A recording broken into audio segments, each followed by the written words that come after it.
A gente sabe que lugares fazem parte da construção da nossa memória afetiva. Na verdade, cidades, bairros, casas, eles são personagens da nossa vida.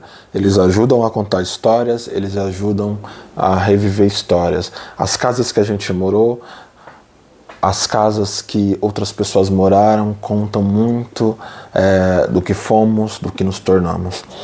Quando eu ando em alguns bairros aqui de Guarulhos, perto da escola onde eu estudava, é como se eu revivesse, é como se eu fosse transportado para um passado que já está ficando bem distante, mas que ali parece muito vívido, né? E esse é um dos plots da HQ aqui, uma HQ fenomenal, uma obra-prima que tem uma construção visual única que eu nunca vi em outra HQ.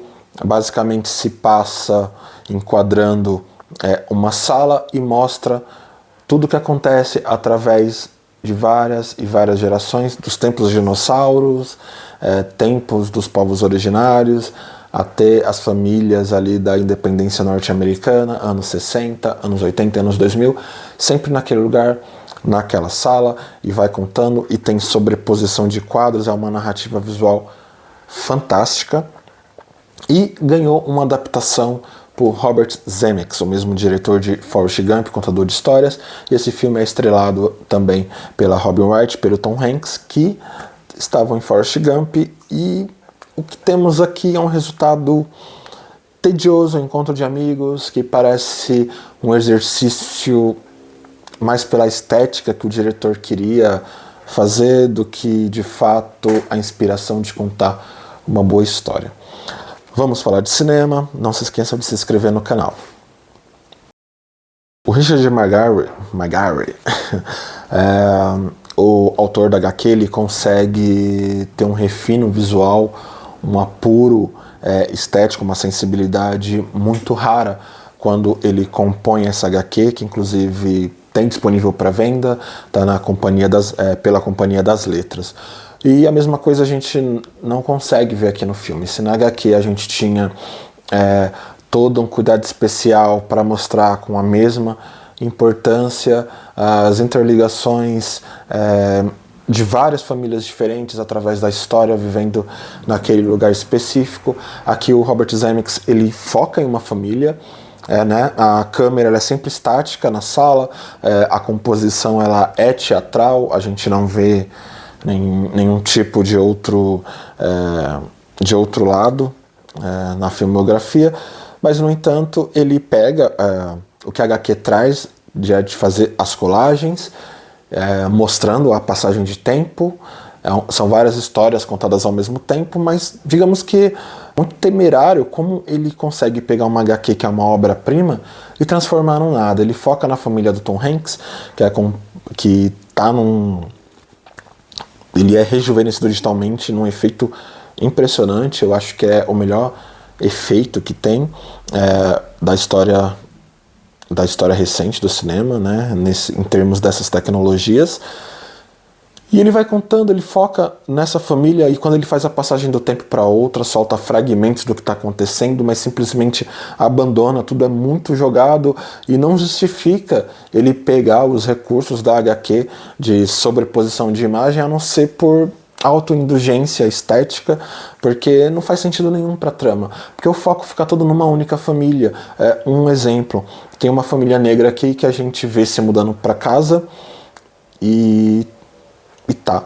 Depois mostra que a família está falando com o filho sobre como lidar com a abordagem policial, a gente pensa que isso vai ser aprofundado, e depois volta para focar na empregada dessa família e abandonado, e não aparece mais no filme. Então não dá para entender exatamente o que o Robert Zemeckis quis dizer aqui. O Tom Hanks está esforçado, a Robin Wright está esforçada, mas ainda assim é muito pouco o que se tem para tirar desse filme. A gente poderia dizer que talvez fosse uma reflexão sobre os lugares que são nossos, as frustrações, os sonhos abandonados por causa de família, por causa de falta de emprego, conflito de gerações, mas tudo isso é muito raso, tudo isso é apenas sugerido. Muita coisa que poderia ser explorada aqui simplesmente não é, como se o Zemeckis tivesse tido vontade de reunir de novo o elenco de Forrest Gump para tomar um cafezinho e eles não tivessem muito o que falar, como se fossem amigos que se reencontraram e não tinham mais nada para contar. Esses fragmentos de outras famílias, que não é a família do Tom Hanks, da Robin Wright, do Paul Bettany, também aqui, não geram engajamento. Na verdade, a gente se engaja com a família principal, mas ainda assim tem hora que fica muito chato acompanhar. O roteiro não ajuda, é um roteiro muito pouco inspirado e é muito... Lógico, a HQ é muito difícil de adaptar, talvez tivesse na mão de um diretor que estivesse no momento mais criativo, talvez na mão de um Denis Villeneuve, por exemplo, mas aqui é basicamente um desperdício de material base e que só tira as chances da obra ser bem adaptada por agora, já que demora muito para alguém querer pegar de novo esse material base. E não é que o filme seja apenas uma adaptação ruim. Ele por si só é um filme ruim. Se não fosse adaptado em nada, também seria um filme ruim. É um filme que não justifica a sua existência.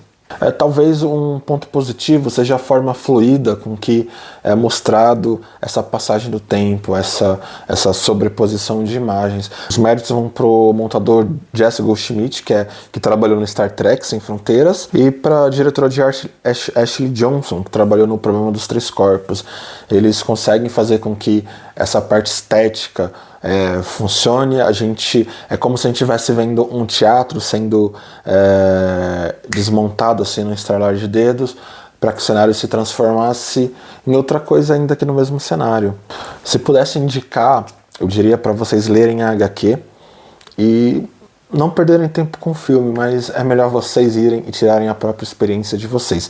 O filme vai estrear no cinema e espero que vocês tirem algo daí. Para quem assistir e quiser dar opinião, só deixar nos comentários abaixo, se inscrevam aí e é isso.